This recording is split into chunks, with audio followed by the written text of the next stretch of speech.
La paz del Señor sea con todos vosotros, amados hermanos.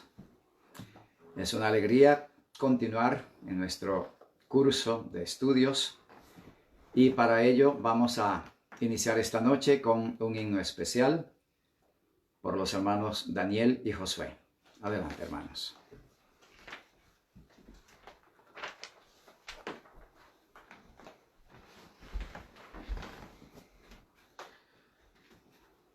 Para la honra y gloria de Dios.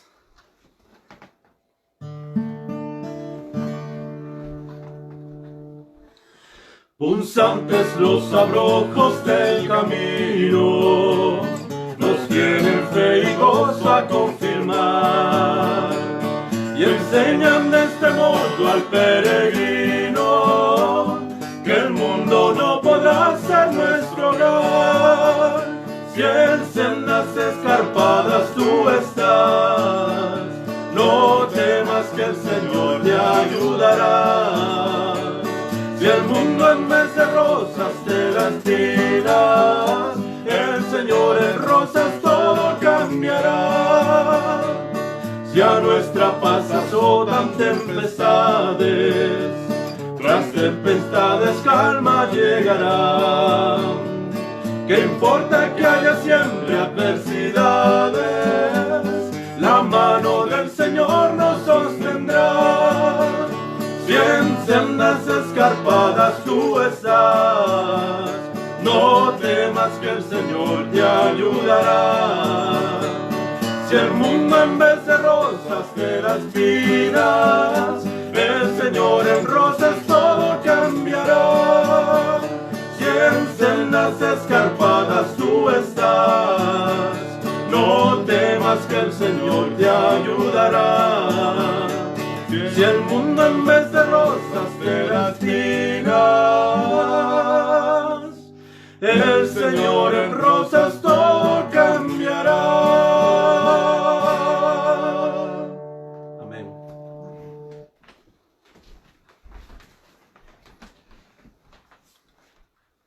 El Señor va a cambiar todo por rosas.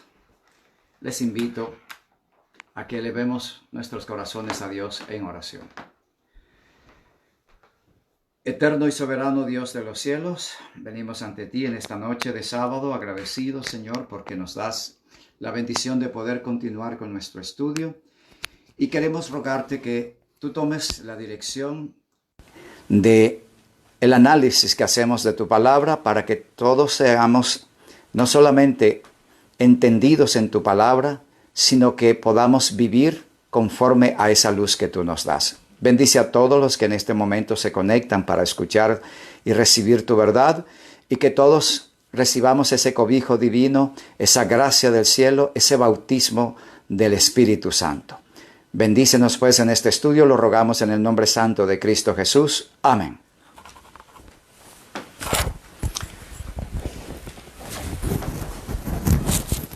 Bienvenidos, amados hermanos, a nuestro estudio. Es realmente grato poder otra vez compartir el estudio de la palabra del Señor. Bien, anoche quedamos en el versículo 18 del capítulo 11 y hoy seguimos. El versículo 19 nos dice: pues las ramas, dirás, fueron desgajadas para que yo fuese injertado.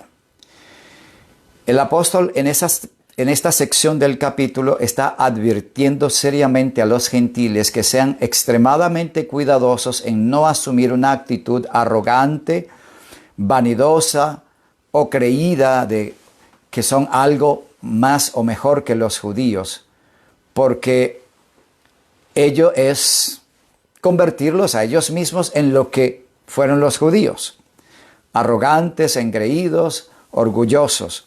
Y es la advertencia que está haciendo el apóstol en estos versículos.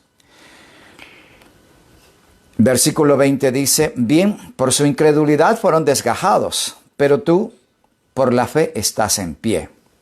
No te ensoberbezcas, sino teme.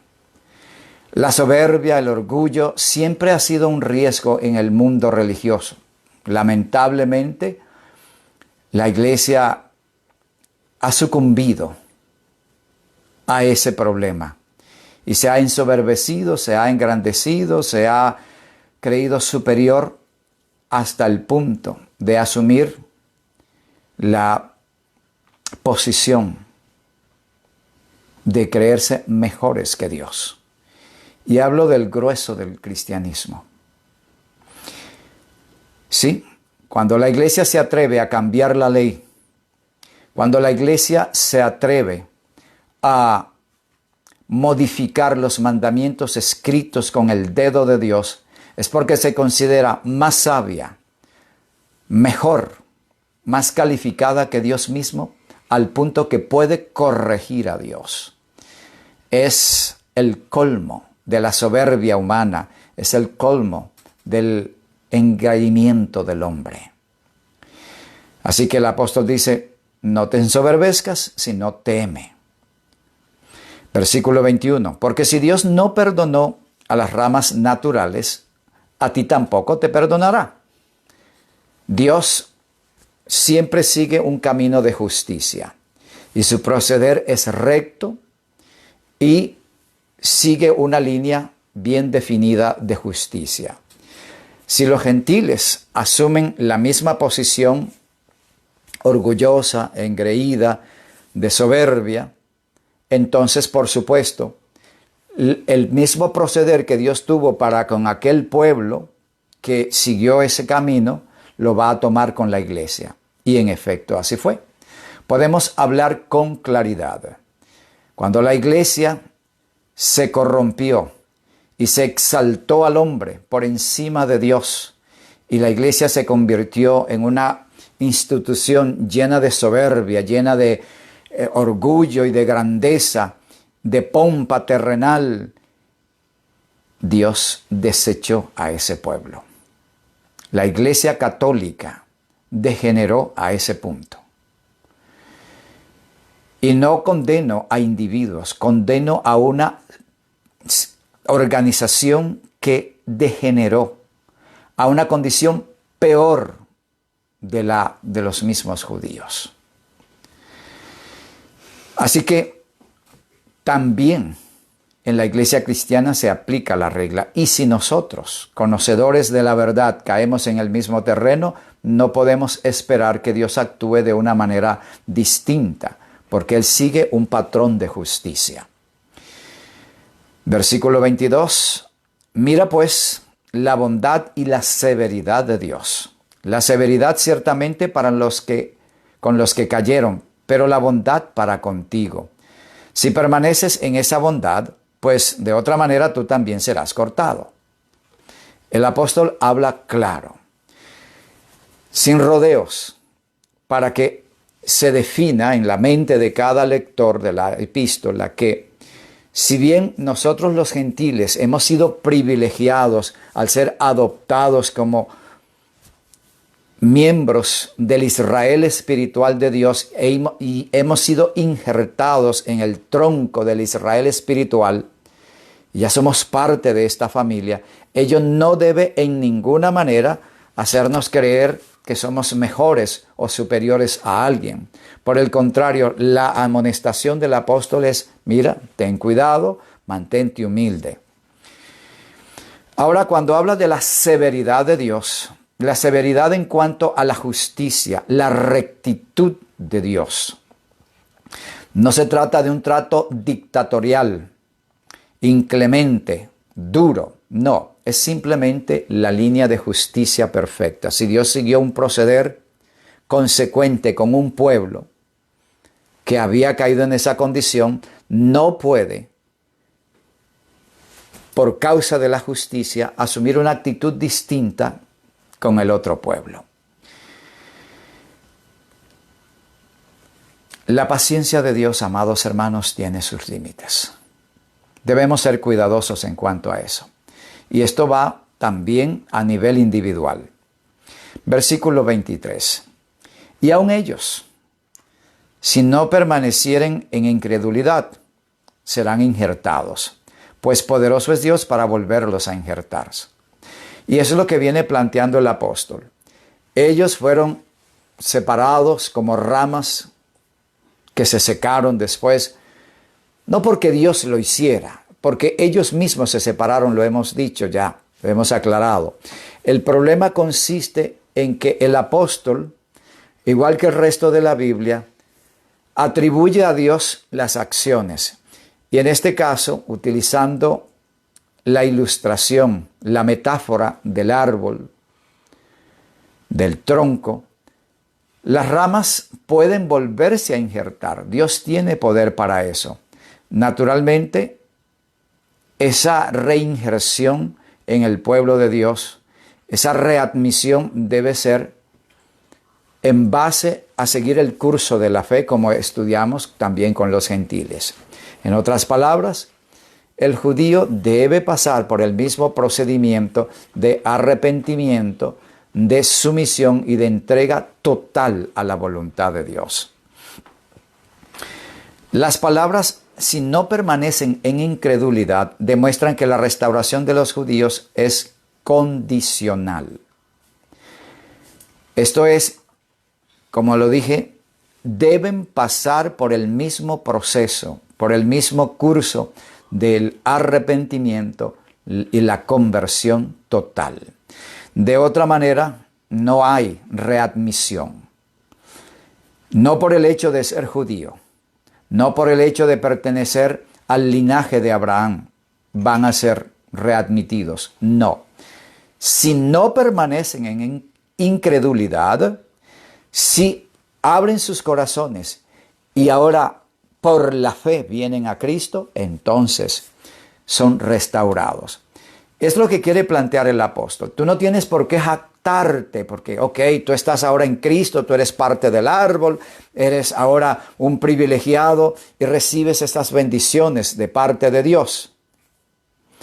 Y ves a los judíos como separados y entonces te vas a sentir orgulloso. Cuidado con esa actitud.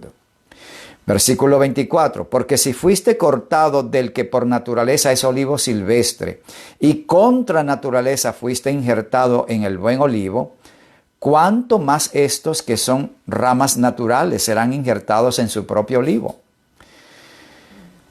El ofrecimiento de la gracia es libre y accesible para todo hombre. Pero seamos un poco objetivos en esto. Para un judío que nació bajo los principios religiosos de el conocimiento de la ley de Dios, de la palabra de Dios, esta gente que se familiariza y aprende de memoria grandes textos de la Biblia, porque eso se practica en la religión judía, aprenderse de memoria muchos textos de la Biblia, y están familiarizados con la oración, con el culto, con la asistencia regular a sus lugares de adoración. Para ellos es mucho más fácil solamente creer en Cristo y ya, seguir el curso de la fe en Cristo, porque tienen todo lo demás. Ya hay hábitos formados en sus vidas, ya sus caracteres están amoldados a un patrón de vida espiritual. Y al abrazar la fe en Cristo, entonces ya solamente tienen que avanzar ahora entendiendo que Cristo es quien les da la justicia, aceptando que Cristo es quien los justifica, quien los perdona, quien los salva. Pero el resto ya está formado en sus vidas.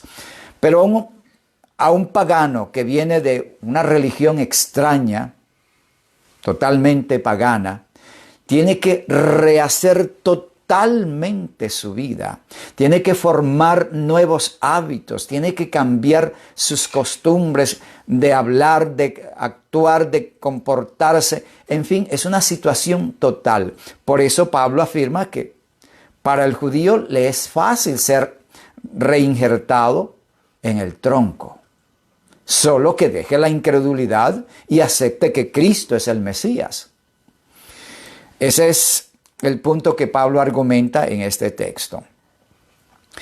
Lamentablemente, lenguaje metafórico usado por el apóstol a veces es mal entendido.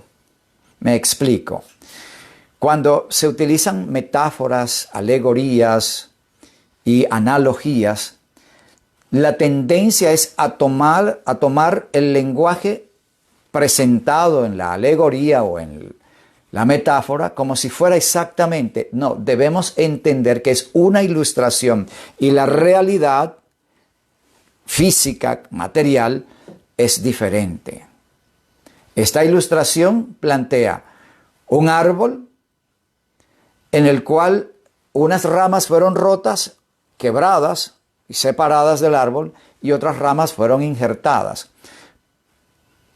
La realidad es que un pueblo se negó a aceptar a Cristo y por haberse negado, ellos mismos se separan del camino que Dios ha señalado para la salvación. Y el pueblo gentil es ahora aceptado, no porque, bueno, ahora vienen los gentiles, sino porque los gentiles abren sus corazones a Jesús. Así que debemos entender lo que esto significa. Cuidado, porque muchas veces las metáforas usadas en la Biblia confunden a muchos y se crean doctrinas a partir de metáforas y de estas cosas. Versículo 25. Pero no quiero, hermanos, que ignoréis este misterio, para que no seáis arrogantes en cuanto a vosotros mismos. Otra vez la advertencia. Que ha acontecido a Israel endurecimiento en parte hasta que haya entrado la plenitud de los gentiles. Ok. No quiero que ignoréis este misterio. ¿Cuál misterio? La palabra misterio es algo oculto, algo desconocido. Y alguien va a descubrirlo. Era algo desconocido y ahora pasa a ser descubierto. Una vez conocido, deja de ser misterio. Pero mientras no se le ha dado apertura, explicación, sigue siendo misterio. Veamos lo que nos dice Efesios 3, 5 al 7.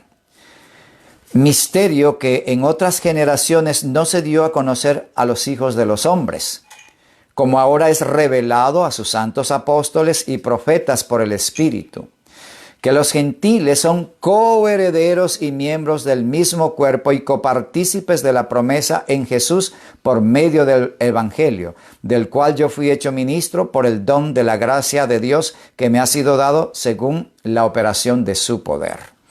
Este texto es sumamente importante en el contexto que estamos estudiando en este capítulo 11, porque primero nos clarifica cuál es el misterio del cual se habla en este versículo 25. El misterio es que antes los judíos no pensaban, no creían, no se imaginaban que los gentiles pudiesen en alguna oportunidad disfrutar de las mismas bendiciones y privilegios que ellos tenían. Pero ahora es un hecho, dice el apóstol. Los gentiles son coherederos. La palabra co significa al lado de. Ese prefijo co significa al lado de. Herederos juntamente con, obviamente, el remanente judío. Son coherederos con los judíos. De manera que el misterio ahora revelado es este. Dice, coherederos y miembros del mismo cuerpo. Ya Pablo no utiliza la figura del árbol, sino ahora de un cuerpo. Y copartícipes de la promesa en Cristo Jesús, por medio del Evangelio. El texto al mismo tiempo nos plantea cómo Pablo se describe a sí mismo como el instrumento usado por Dios para que este misterio sea revelado, entendido, y ahora podamos los gentiles gozarnos en esta gran revelación del Señor. El apóstol ha venido advirtiendo que la arrogancia, la soberbia, es un riesgo que hay que evitar, porque ello los haría caer en el mismo terreno de los judíos. Por eso el apóstol insiste, somos coherederos, por eso no despreciemos a los otros herederos. Somos copartícipes, por eso no despreciemos a los que también participan de estas gracias. Una palabra o una frase a la que hay que prestar atención en este versículo es la plenitud de los gentiles. No debe entenderse como la salvación universal. Es decir, que todos los gentiles se van a convertir, todos los gentiles se van a salvar. Hay quienes piensan de esa forma. Nosotros no creemos así. Podríamos entenderlo de esta forma. Hasta que la plenitud de la luz del Evangelio, de la salvación, haya alcanzado a todos los gentiles. ¿Ok? Vean el texto del versículo 25. Hasta que haya entrado la plenitud de los gentiles. Bien. No creemos, repito, que se trate de la conversión masiva, completa, total del mundo gentil, sino que más bien el Evangelio de Cristo, la predicación acerca de Cristo, va a alcanzar a todo el mundo gentil. De hecho, eso está escrito, Mateo 24, 14. Y será predicado este Evangelio del reino en todo el mundo, para testimonio a todas las naciones, y entonces vendrá el fin. Esto clarifica las cosas, porque si el Evangelio de Cristo ha de alcanzar todos los rincones de la tierra y todos los gentiles van a ser amonestados, todos los gentiles van a ser colocados en la posición de aceptar o rechazar el Evangelio de Cristo, de manera que cada uno va a recibir la plenitud de la luz, la plenitud de la verdad, y será entonces responsable por su propia decisión. Clark, en su comentario de este versículo, Romanos 11:25, escribió lo siguiente. Clark es uno de los que ha escrito un comentario bíblico. Cuando él comenta Romanos 11:25 dice: no debemos suponer que la entrada aquí mencionada necesariamente significa lo que la mayoría de las personas religiosas entienden por conversión. Un cambio completo de todo corazón y de toda la vida. El reconocimiento de la misión divina de nuestro Señor y abrazar gozosamente la religión cristiana. Si esperamos la conversión de los judíos hasta el momento en que cada alma gentil y maometana sea, en este sentido especial, convertida a Dios, entonces esperaremos por siempre. Yo comparto este punto de vista. Definitivamente, si vamos a esperar la conversión de todos los gentiles, de todos los maometanos, de todos los pueblos paganos de la tierra a un verdadero cristianismo, esperaremos eternamente. Es lo que dice Clark. Bien, hermanos, sencillamente significa esto. El Evangelio de Cristo será predicado a todos los gentiles y en esas tierras paganas de Asia, en el Tíbet, en todas estas naciones donde la gente tiene cada familia su propio Dios, hasta ellos va a llegar el Evangelio de Cristo. De hecho, está llegando. Y cada alma entonces va a decidir.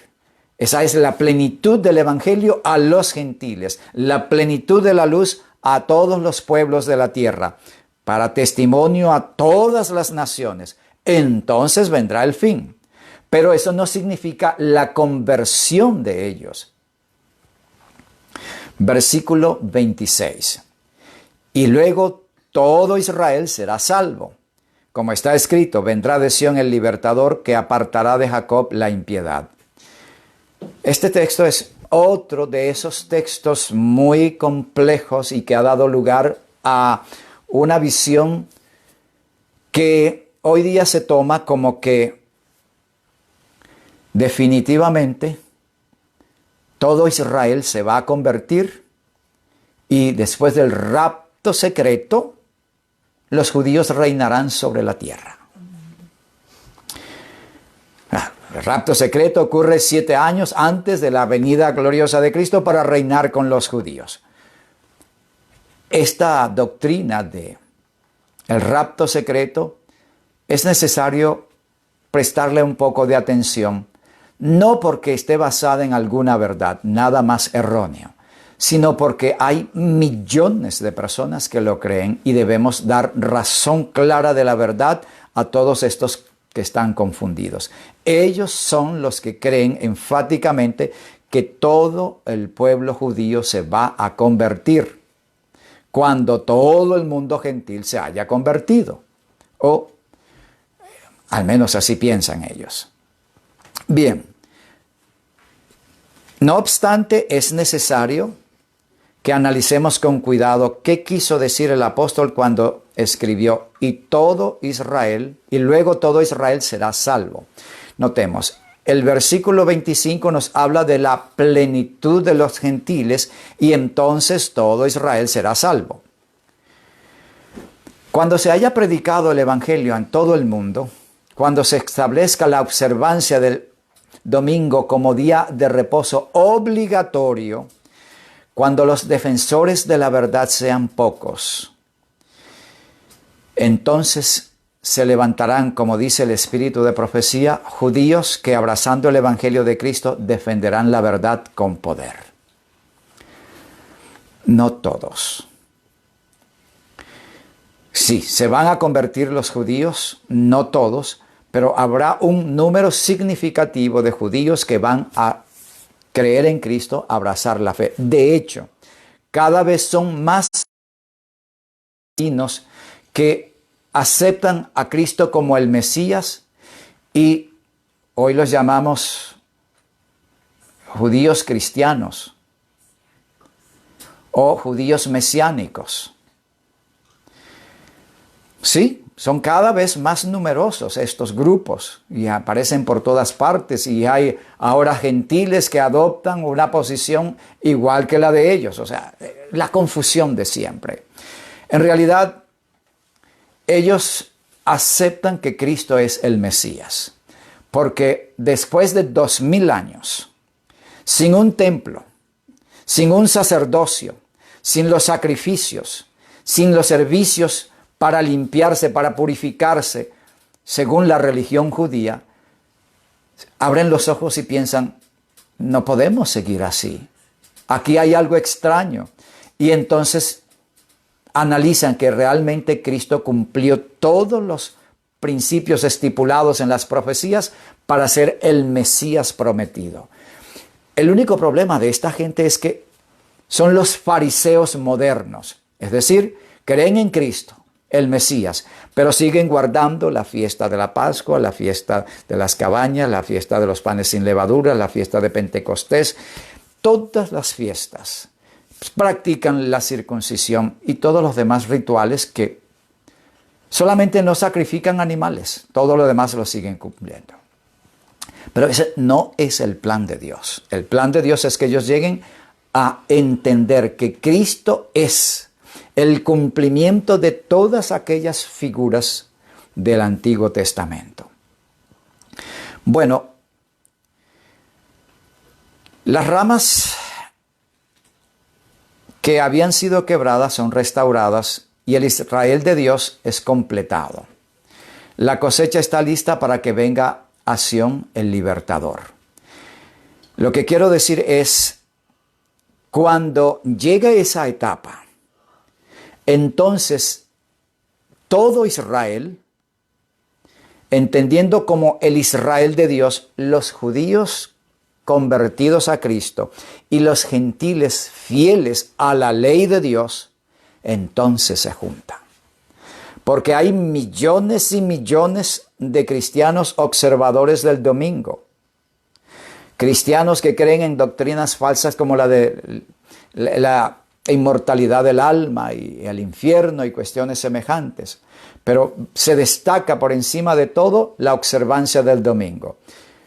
Pero el Israel de Dios se compone por los judíos guardadores del sábado, obviamente, pero que ahora aceptan a Cristo en todo su significado, y los gentiles que han aceptado a Cristo en todo su significado y que en consecuencia guardan la ley de Dios en todo su contenido.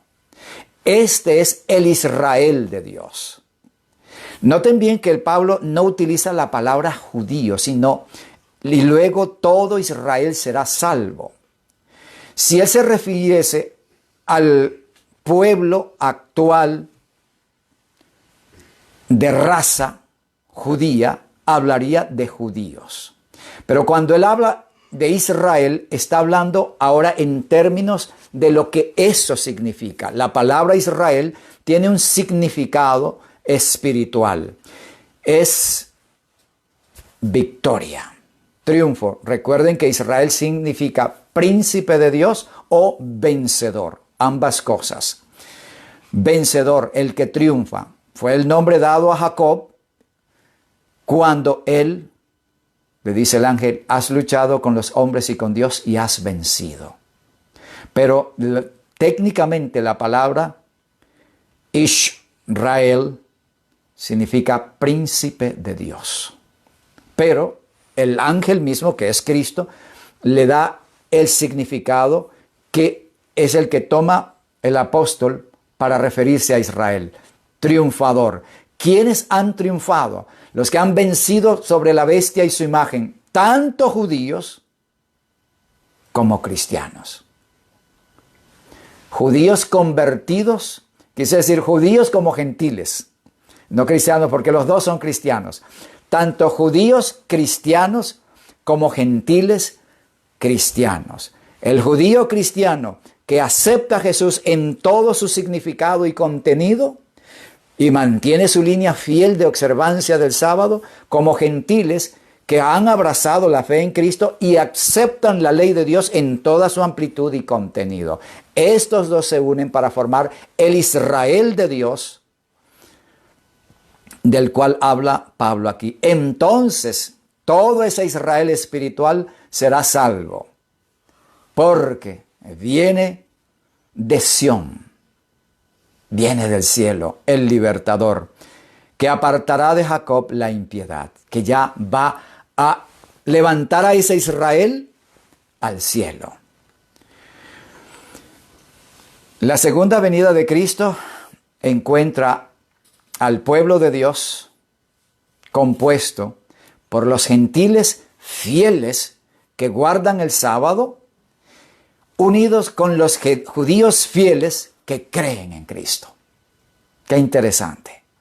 Judíos fieles, siempre guardadores del sábado, pero que ahora creen en Cristo como su Salvador personal, y gentiles fieles que creían en Cristo y que guardan el sábado fielmente junto con los judíos.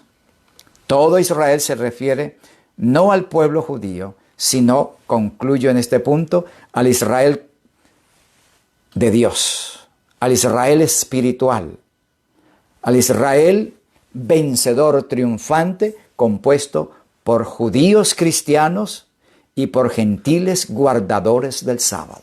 Esto para los últimos días. Versículo 27. Y este será mi pacto con ellos, cuando yo quite sus pecados. Hablando ahora de los judíos que aceptan a Cristo. Veamos ese pacto. Isaías 59, 20 y 21 dice, y vendrá el Redentor a Sión, y a los que se volvieren de la iniquidad en Jacob, dice Jehová, en Jacob, ahora sí, aquí se refiere al pueblo judío, la descendencia de Jacob.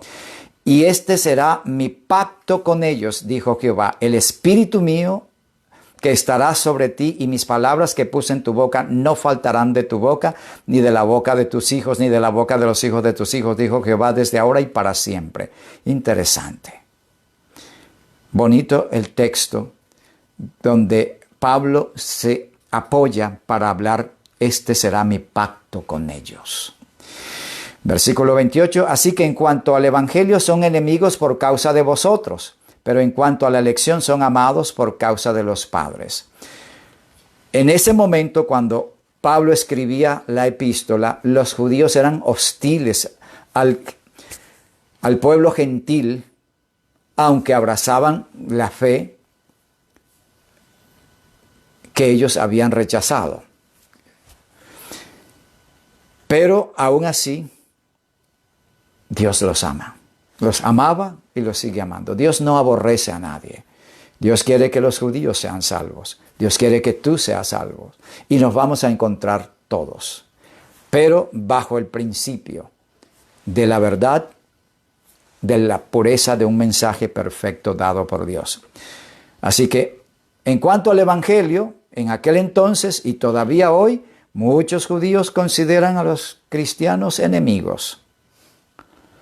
Pero en parte, el cristianismo es responsable de ese aborrecimiento. Porque los judíos tienen en mente la visión del catolicismo como cristianismo, o cristianismo es catolicismo. Una iglesia cristiana llena de imágenes en violación abierta al segundo mandamiento.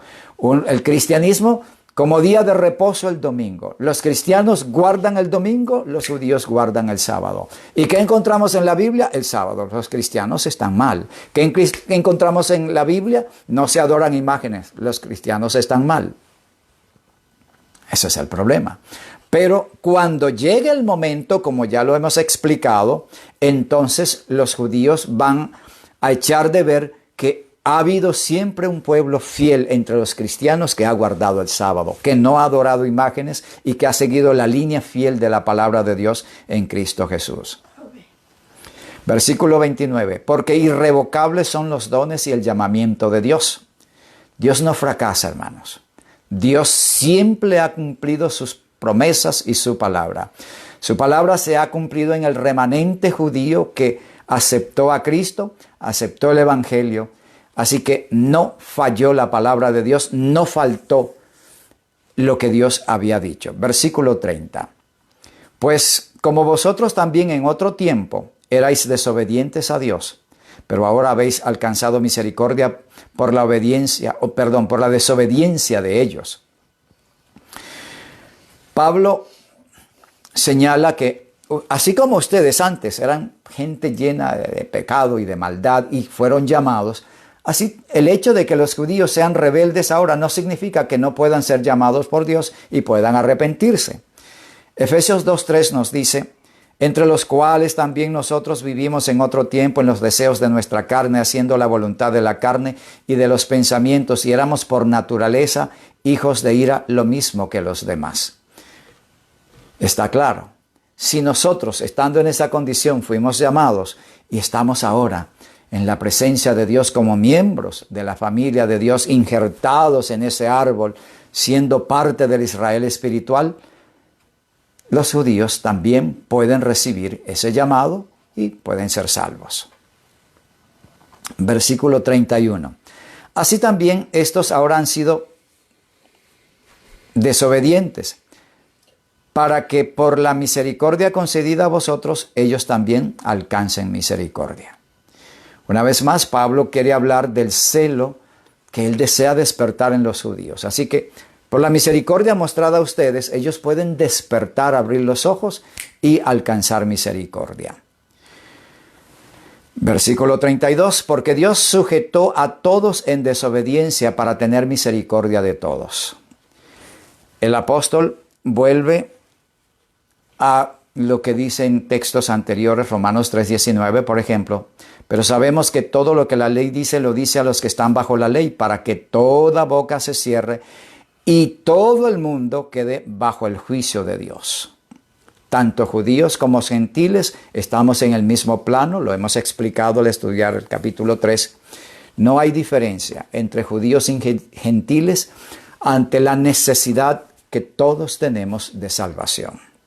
De manera que Dios sujetó a todos por igual en la condición de necesitados, ninguno mejor que el otro, ninguno superior al otro, para tener misericordia de todos, para invitarlos a todos y para mostrarles a todos el camino que lleva a la vida.